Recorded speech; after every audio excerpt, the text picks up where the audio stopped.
Friend, welcome to teaching exam study. दोस्तों, CTET के exam के लिए कक्षा 6 से 8 के लिए हम एनसीईआरटी के जो प्रश्न हैं वो सोशल साइंस के लिए हम प्रश्न लेकर के आपके लिए आए हैं। और इसमें आज हम बात करेंगे इतिहास के चैप्टर 5 में प्रारंभिक राज्य के संबंध में बनने वाले प्रश्न, जो कि एसएसटी के लिए काफ़ी इंपॉर्टेंट है। तो आप वीडियो को पूरा देखें, एग्जाम से पहले रिकॉल करना काफ़ी आवश्यक है आपके लिए। निम्नलिखित में से कौन सा क्षेत्र प्राचीन काल में मगध के नाम से जाना जाता था? तो इसका सही उत्तर हो जाएगा गंगा का दक्षिणी क्षेत्र, यानी कि 6वीं शताब्दी में गंगा के जो दक्षिणी क्षेत्र पर मगध साम्राज्य का उदय हुआ था। और वर्तमान बिहार राज्य के गया, पटना तथा साहाबाद जिले में मगध साम्राज्य जो है वो विस्तृत था। अगला प्रश्न है कि ज़्यादातर जो महाजनपद हैं, ज़्यादातर महाजनपदों की मजबूत किलेबंदी थी, क्यों? क्योंकि शासकों के द्वारा, यानी बी नंबर ऑप्शन इसका सही हो जाएगा, शासकों को आक्रमण का भय था और वे स्वयं की रक्षा को सुनिश्चित करना चाहते थे। अगला प्रश्न है प्रश्न संख्या 79 कि 6वीं शताब्दी ईसा पूर्व में मगध महाजनपद के पहले शासक का नाम क्या था? तो इसका सही उत्तर हो जाएगा सी, यानी बिंबिसार। बिंबिसार 544 ईस्वी पूर्व मगध के प्रथम शासक बने और बिंबिसार को मगध साम्राज्य का वास्तविक संस्थापक माना जाता था। बिंबिसार मगध के हर्यक वंश के संस्थापक था और यह प्रथम भारतीय राजा था जिसने प्रारंभिक प्रशासनिक व्यवस्था पर बल दिया था। अगला प्रश्न है कथन, अभिकथन और कारण के संबंध में कि निम्नलिखित कथनों ए और आर को पढ़िए और सही विकल्प का चयन करें। अभिकथन है कि लगभग 2500 वर्ष पहले कुछ जनपद दूसरों की तुलना में अधिक महत्वपूर्ण हो गए और उन्हें महाजनपद कहा जाने लगा। कारण है कि सही तरीकों से किलेबंदी की गई सेनाएं खड़ी की गई और सेनाओं के रखरखाव के लिए एक सही कर प्रणाली व्यवस्था लागू किया गया। तो इस ऑप्शंस के अकॉर्डिंग हम सही उत्तर देखें तो ए नंबर ऑप्शन जो है ये सही है, यानी कि ए और आर दोनों सही हैं विकल्प, और आर ए का जो है वो सही व्याख्या करता है। अगला प्रश्न है कि निम्नलिखित में से कौन सा महाजनपद जो है वो नियमित रूप से कर वसूलने के संदर्भ में सही जो है वो नहीं है?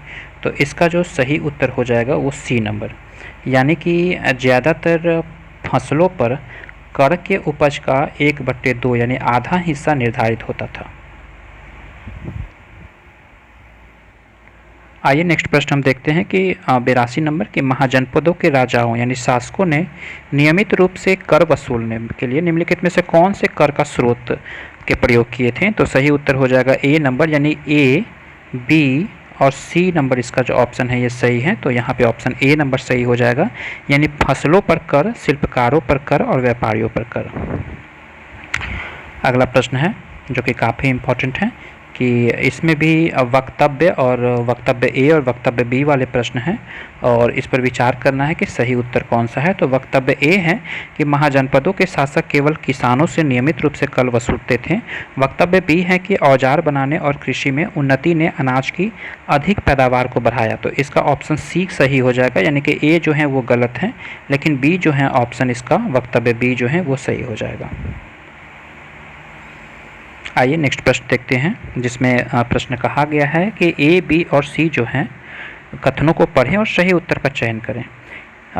लगभग 200 सालों के भीतर मगध सबसे महत्वपूर्ण जनपद क्यों बन गया था? तो ए नंबर है कि कई नदियां जैसे गंगा और सोन मगध से होकर बहती थी।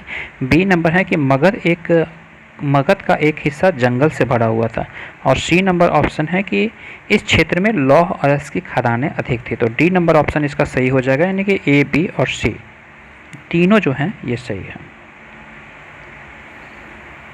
अगला प्रश्न है कि महाजनपदों में मिलने वाले वलय कूप का प्रयोग क्यों होता था? तो सी नंबर ऑप्शन इसका सही हो जाएगा, सी और डी, यानी कि कूड़ेदान के रूप में और नाली के रूप में। अगला प्रश्न है कि निम्नलिखित में से कौन सा एक महाजनपद के शासकों द्वारा वसूल किया जाने वाला नियमित कर नहीं था? तो इसका ऑप्शन नंबर डी जो है वो सही हो जाएगा, परिवार पर कर। बाकी फसल पर कर था, शिल्पकार पर कर था और चरवाहों पर कर भी था। तो ये कुछ इम्पोर्टेंट प्रश्न थे चैप्टर नंबर इतिहास के चैप्टर नंबर 5 से, जो कि काफ़ी इंपॉर्टेंट है आपके लिए रिकॉल करना एग्जाम से पहले। नए वीडियो में हम लाएंगे नेक्स्ट चैप्टर नए विचार के संबंध में कुछ इंपॉर्टेंट प्रश्न, और ये एनसीईआरटी के इंपॉर्टेंट प्रश्न रहेंगे। वीडियो अच्छी लगी होगी, चैनल पर नए होंगे तो सब्सक्राइब जरूर कर लें ताकि आने वाली वीडियो की नोटिफिकेशन आपको मिल पाए। वीडियो देखने के लिए धन्यवाद। Thank you very much.